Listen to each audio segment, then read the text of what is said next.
Hello, everyone, and welcome back to our University of Missouri Extension leasing series designed to help farmers and property owners with leasing arrangements. I'm Julie Harker, news strategist with Kaffner Extension. Tonight is our 9th session in a series of 10 on leasing, and our topic is hunting leases.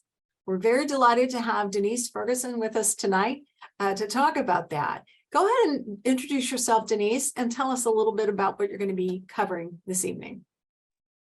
Thank you, Julie, and good evening to everyone joining us here tonight.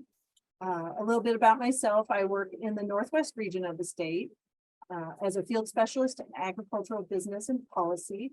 My office is in St. Joseph, Missouri, and I am currently covering approximately 14 counties, ranging from Platte County up to Atchison County, which is in the far northwest corner, and over east to Mercer County. In my time as an ag field specialist, I'd say weekly, if not daily, phone calls come into the office about the ins and outs of leasing. Sometimes these are just general questions concerning trending cash rent rates or how to handle termination of a lease.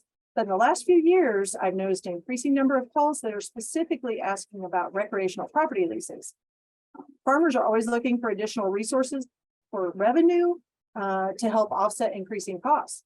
You know, the price of agricultural inputs today, like seed, chemicals, farm equipment, and as of late, interest rates, is motivating producers to consider the idea of opening up their land to hunters. Luckily, there has been a matching increase in the demand for access to private property for recreational uses. Most people don't realize that 93% of the land in Missouri is privately owned. And of course, most hunters prefer private land over public because the public land often has intense hunting pressure, which affects the wildlife behavior. So finding places to hunt and practice shooting requires time, patience, and relationship building with the landowner. Once they can reach an agreement, the two parties work towards ironing out the details. And we like to think that the local county extension office is a helpful and trusted resource for information and guidance as these parties negotiate the lease.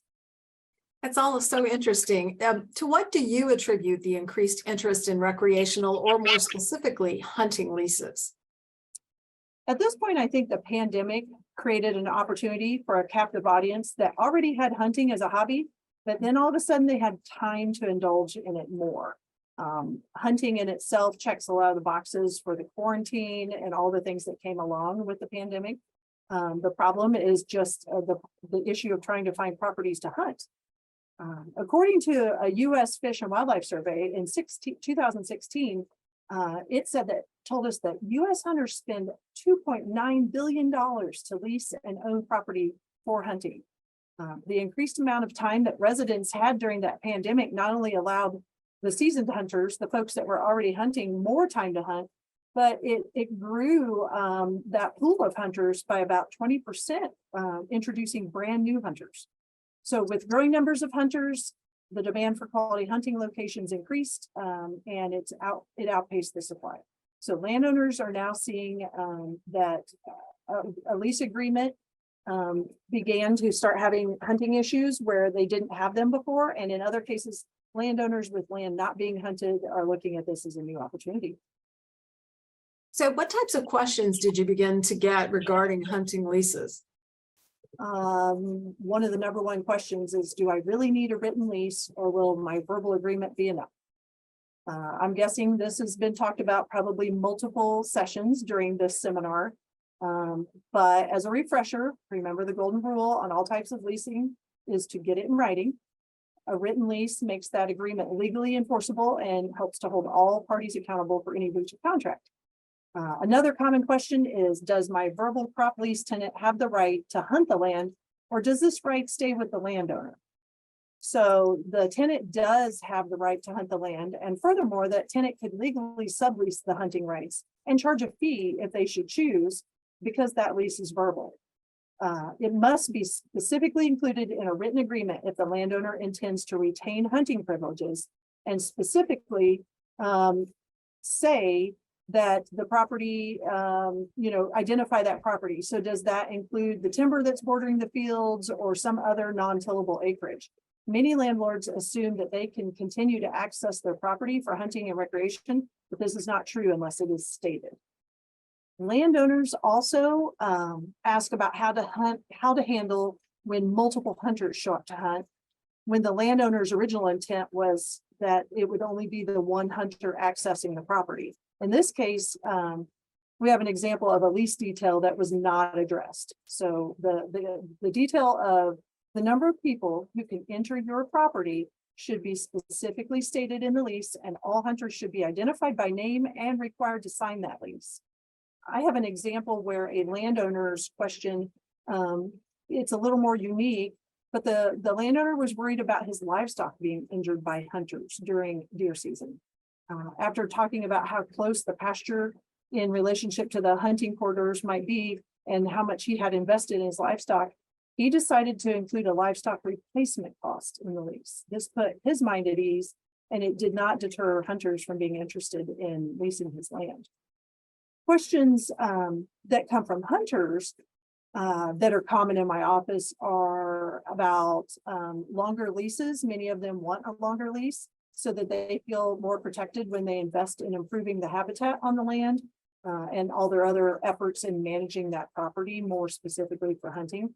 So my advice to them is that it's all about a relationship with the landowner first. So maybe after a couple of annual leases, when everyone is satisfied, it would be a good time to broach the subject of having a longer lease, perhaps 3 to 5 years. Another question hunters ask is, do they have the right to decide which animals can be harvested? And so they do if they put it in the lease, and they might have details such as only hunt bucks with antlers of a specific Boone and Crockett score. It could really be anything. The landowner must be sure, though, when they set these harvest parameters, that they're not conflicting with any state hunting rules or regulations, and realize that from the hunter's point of view, these stipulations might decrease the attractiveness of their property. All right, well, let's take a look at this first video on recreational leases. You'll hear more about the nature of property and how rights to its use can be transferred to others for income. Also the who, what, when, where, and how questions that should be addressed in the written lease and how to define each one. Ownership of property conveys the right to enjoy that property. Making a profit is one way to enjoy property. But appreciating property for its natural beauty and resources is another way to enjoy the property. Even this right to pleasure and recreation can be transferred to others via a lease. Landowners can grant others the right to enjoy property in ways such as hiking, camping, fishing, or hunting. Whether the landowner charges someone to enjoy their property affects the way that it is treated in law. For the remainder of this lesson, we will assume that the landowner will collect a fee or other benefit from someone else enjoying their property for recreational purposes. Some landowners consider the recreational lease of their property incidental to other uses they have for the land. Their main use might be crop or livestock production. Other landowners have land ideally suited for hunting and may put many resources into making that a major income stream. Regardless of whether the property owner considers hunting leases to be incidental or substantial income, concepts associated with other leases apply here as well. Specifically, the hunting lease conveys limited property rights to the tenant for a specified period of time in exchange for payment. Like all leases, the details are established by answering the questions of who, what, when, where, and how. Who is a major question in hunting leases. The property owner may communicate with a single hunter, but when hunting season comes, several hunters may arrive. It is good to agree on how many hunters are allowed on the property within the lease. Also, you may want to determine whether persons under 18 years of age will be permitted to hunt on your land. The when question is answered by determining what dates and for how long hunters are allowed on the property. Hunting leases fall into one of 3 categories: short-term lease, seasonal lease, and annual lease. Short-term leases give hunters the right to your property during a day, a weekend, or a week. These leases can range from a simple agreement to allow someone to hunt during a weekend to a more complete package where the property owner supplies deer stands, duck blinds, or experienced guides. Seasonal leases usually last for the duration of a regulated hunting season. The landowner grants permission to hunters to enter the land multiple times during the season to pursue game animals. Different leases can exist for different seasons. For example, a property owner might offer a deer hunting lease in the fall and a turkey hunting lease in the spring on the same property. Annual leases allow hunters to hunt various types of wildlife during their respective hunting seasons. Hunters who want to improve habitat or scout for wildlife prior to hunting may seek an annual lease. Leases might be for several years, since the hunter may be conducting activities that are intended to improve the hunting experience over time. The property owner needs to understand the value or potential value of their property for hunting.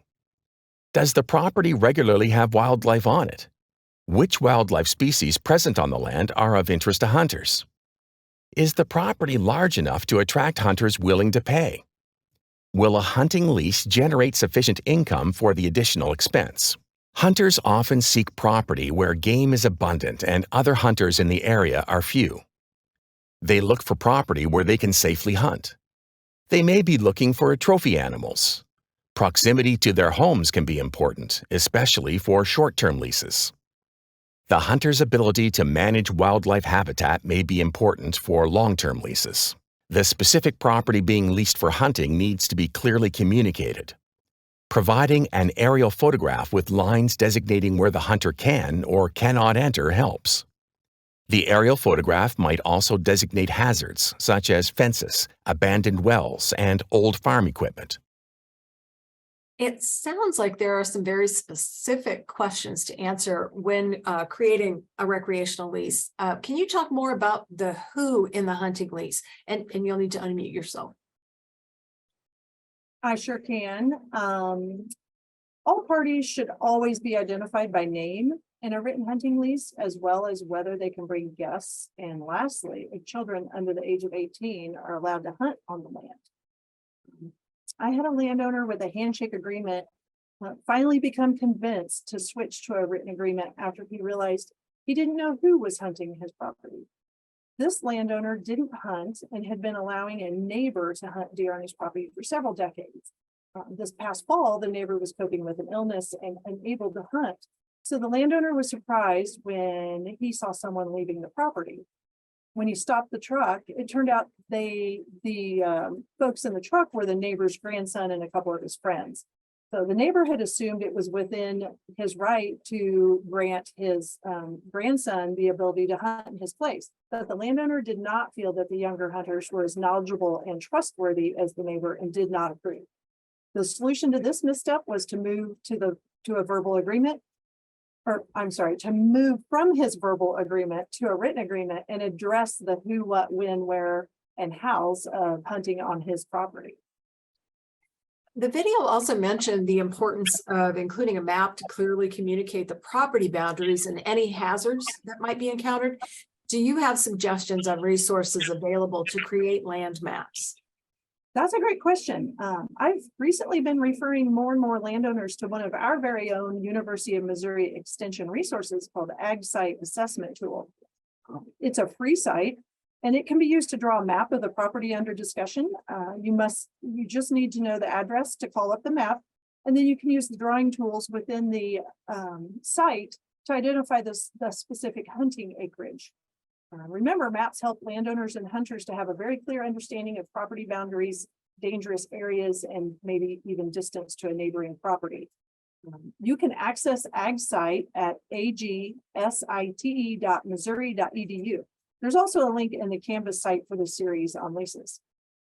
There are many other mapping resources you could use, such as Google Maps online or Onyx Hunt. It's a smartphone app that's spelled ONX Hunt. And it's really good at showing property lines with owners' names and the acreage associated with those properties. But whatever you do, don't forget to clearly identify the hazards, even barbed wire fences, abandoned wells, and include a legal description and GPS coordinates on your map. Very good. The video mentioned that we were assuming the landowner is receiving a fee or other benefit from the party who's enjoying their property for recreational purposes. What changes if the landowner does not accept a fee? Well, when the landowner gives a visitor permission to be on and utilize their property without charging a fee, they're giving that visitor the legal status of licensee, which determines the landowner's liability to them. So friends, coworkers, and even other family members are all examples of a licensee. The landowner has a more ethical responsibility to warn a licensee of any dangers, and liability is low as they are protected by the Missouri Recreational User Statute. This statute relieves the landowner of any duty of care when the property is being used for recreational purposes and no fee or benefit has been received by that landowner. The purpose of this law is to encourage landowners to open their property for public recreation. A landowner's liability does increase when the property is leased. Under Missouri state law, all visitors other than trespassers are entitled to reasonable care under the circumstances. To lessees, the landowner owes an even greater duty. The landowner has an affirmative duty to inspect the leased property and to either warn of any danger or make the leased property safe. All right, well, let's watch this next video, and it explains the tenant's perspective in a recreational cash lease concerning subleasing, rental calculations, and liability. Hunting leases give a hunter the right to harvest wildlife for a specified period of time in exchange for some payment. Before a landowner grants hunting rights on her property, she needs to make sure no one else has hunting rights or believes they have those rights. If the land is already leased for crop and/or livestock production, that tenant may have or may assume they have hunting rights with their agricultural lease. Property owners should specify in land leases who has hunting rights on land leased for farming. Once the right to hunt has been established as available, the landowner can offer a hunting lease. Pricing a hunting lease can be difficult. The landowner needs to recoup any expenses associated with a hunting lease. Expenses can include legal fees, additional liability insurance premiums, habitat improvements, and business activities such as marketing and communication. The landowner usually wants a return on their land investment as well. The University of Missouri reports hunting lease rates every 2 years. These lease rates are of limited use because they report a large range of prices for the whole state rather than by regions of the state. Adjustments should be made for your habitat quality and what your unique location offers. Asking nearby property owners what they charge can give information useful for negotiating a hunting lease. Hunters aren't in the business of making money hunting on another person's land. They hunt for the experience. For this reason, it's wise to ask for the payment in full before the hunter gets access to the land. Rental rates may be higher for larger pieces of land and for land with improved wildlife habitat. Land with abundant game birds can also receive higher prices. Whatever price is negotiated, it should cover any expenses and have a cushion for profit and unexpected costs. The landowner can do several things to improve the hunting value of the property. They may improve wildlife habitat by planting food plots or adopting conservation practices with assistance from the USDA or State Department of Conservation. They can also require hunters to provide an account of the types and quantity of wildlife harvested. Such information helps improve management of wildlife habitat and can be used in future marketing activities or negotiating future hunting leases. Liability is of particular concern to both property owner and hunters. Landowners can reduce liability concerns by cleaning up any hazards in hunter-accessible areas, notifying hunters of potential hazards, and selecting safe and responsible hunters. Most agricultural liability policies do not include hunting. A hunting endorsement may need to be purchased. Before allowing hunters on the land, landowners need to make sure that their liability insurance covers hunting lease activities. A written hunting lease contract provides a good framework to manage the agreement. The lease should cover such items as who is receiving permission to hunt on the property, a description of the property being leased, the duration of the lease, and what activities can be done on the property. Agricultural law attorneys can help draw up a good hunting lease. Activities that should be mentioned in a good hunting lease includes the species to be hunted, permission to use such things as deer stands, ATVs, or hunting dogs, any allowable improvements such as planting food plots, or restrictions such as cutting trees, and who is allowed on the property other than the person signing the lease. If the landowner does lease the land for agricultural production in addition to hunting, communication between all parties is critical. The agricultural tenant needs to know who's permitted to hunt and when they are permitted on the land. The hunter needs to understand that hunting activities may not infringe on the agricultural tenant's productivity. The hunter cannot disturb growing crops or grazing animals while scouting or hunting. Good legal and insurance counselors are critical for negotiating effective hunting leases. The University of Missouri Extension Guide G9420, available online or at your local extension office, also provides important guidance when considering hunting leases. All right. As always, I want to remind you folks, if you have any questions for Denice, please type them in the chat box and we'll get to them at the end. The video talked about liability being a particular concern to both property owners and hunters. Denice, what can either of them do to mitigate the risk? So many of my discussions with landowners revolve around their adversity to risk and just a general fear that some sort of an incident is going to incur so much financial expense that they could lose the farm. So this is something they think about when they're considering opening their land to public recreation. It's very common for landowners to have interested parties knocking on their door on a daily basis, especially during hunting season, asking for permission. Now the landowner, would they find themselves contemplating a possible stranger or maybe just an acquaintance having the right to hunt on their property? The landowner and hunter may not know one another very well, and the landowner's risk of exposing themselves to a liability if the hunter should be injured or injure someone else is high enough that it often acts as a barrier to them coming to an agreement. If the landowner does decide to take the chance, I advise them that they owe the tenant a high degree of care, and they must ensure that their property is made as safe as possible and that any remaining dangers, again, are explained and marked on a map. I have an example of a property that had a potential danger on it that wasn't easy to remove, and it required extra identification and explanation to try to make it safe. I was invited to their property to review their hunting lease and the property map that they had prepared. And there was a structure I noticed indicated on the map, and I couldn't quite tell what it was. So I asked for more information. It turns out it was a handmade bridge built by the landowner to cross a creek on the property, and it wasn't safe anymore for vehicles, and maybe not even safe for an ATV that might have pushed its capabilities. So the landowner had kind of barricaded it as best they could with some old lumber at the entrance, and he marked it on the map. I just added the suggestion that maybe he go one step further and include a written description of the bridge, talk about its deteriorated state and that it's off limits, even including foot traffic. That way, the hunter would have a better idea of why that is marked off. Of course, a waiver of liability is also useful in offsetting the landowner's liability to adult hunters, but remember, it does not cover hunters under age 18.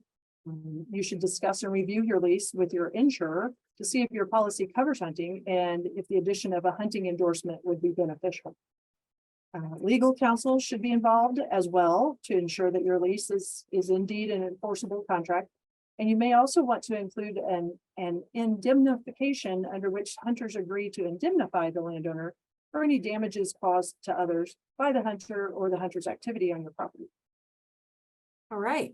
Pricing was talked about in the video and the importance of recouping any expenses associated with a hunting lease. Can you talk about this process a little bit more? Of course, pricing is one of the most important factors for both landowners and hunters as they analyze the opportunities of entering a recreational lease.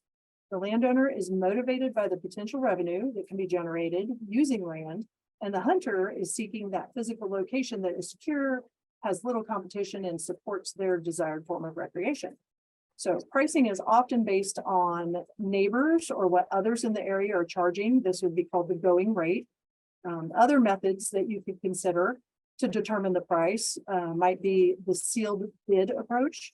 Here you publicly publish a description of the hunting lease, and offers are then solicited. You would choose the best offer. The break even plus 10 to 30% method.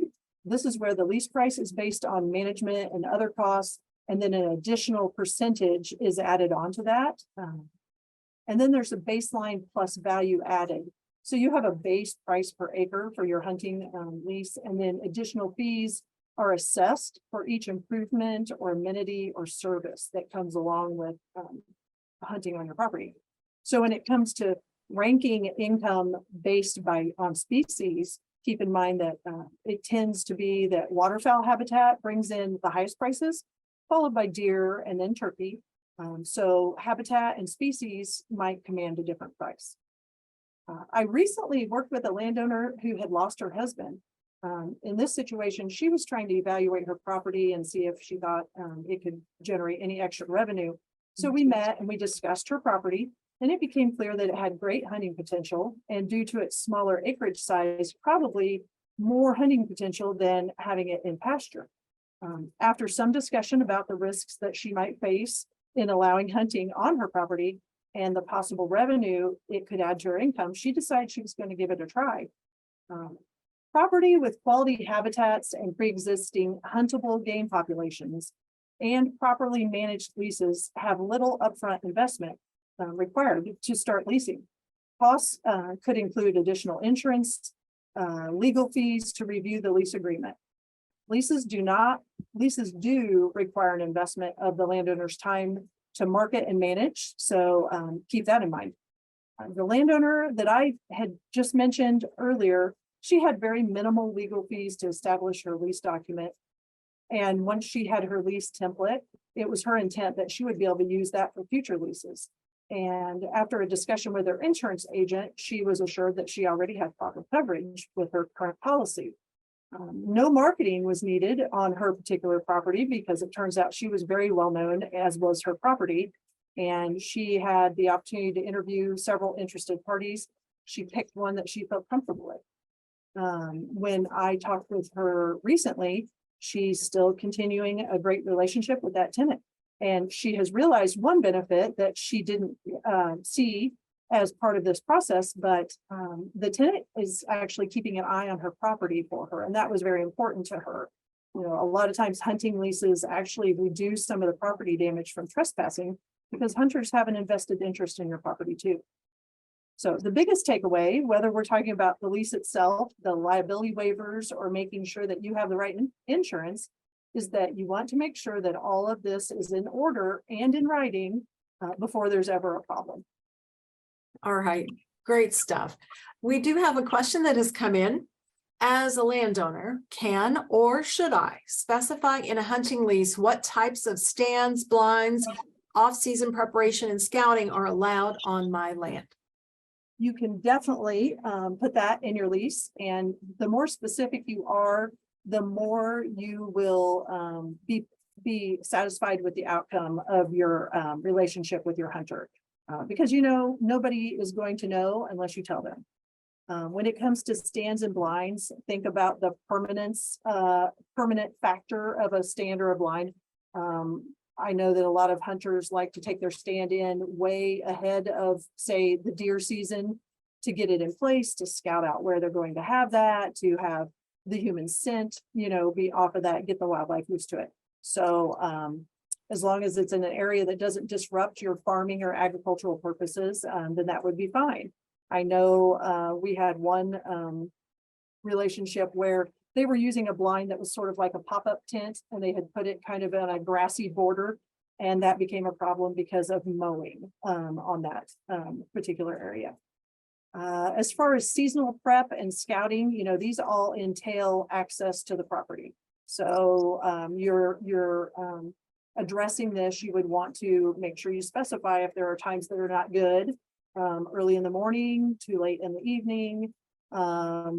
I know on our own personal farm, we have a lot of levees. So that is one factor that we talk with our hunters about, is that we don't want them to drive on top of the levees too bad, because it will, you know, wear out some of that grass and help start deteriorating the levee. So we don't want them to go down there when it's wet and they're going to make the ruts. So those are all things to think about. Of course, they're going to want to put cameras in there too.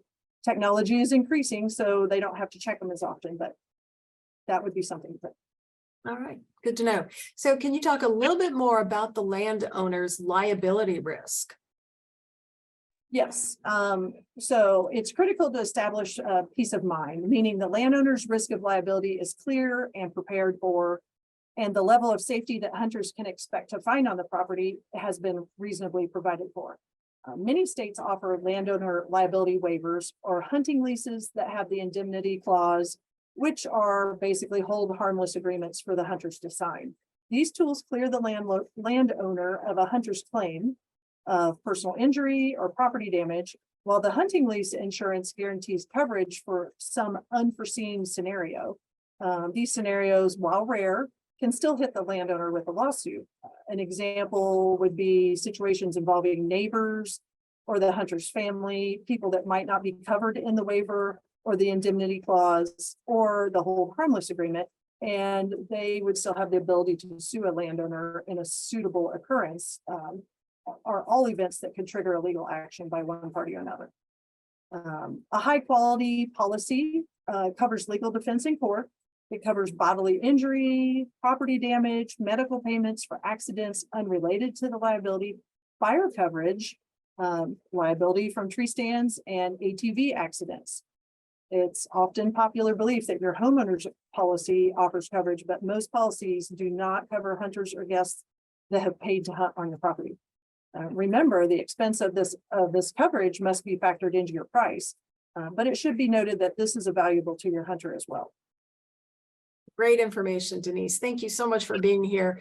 I know there are probably some folks that'll think of a question right after this ends. You can still reach out to Denise and get your answer. Her information is on our Canvas site. And want to remind you that next week, Ray Massey will be back solo on March 14th for our final program in this session. He will discuss in depth incorporating conservation practices such as cover crops and fencing into leases. Thank you again, Denise, for being here. And thanks for all of you for joining us. Have a good evening.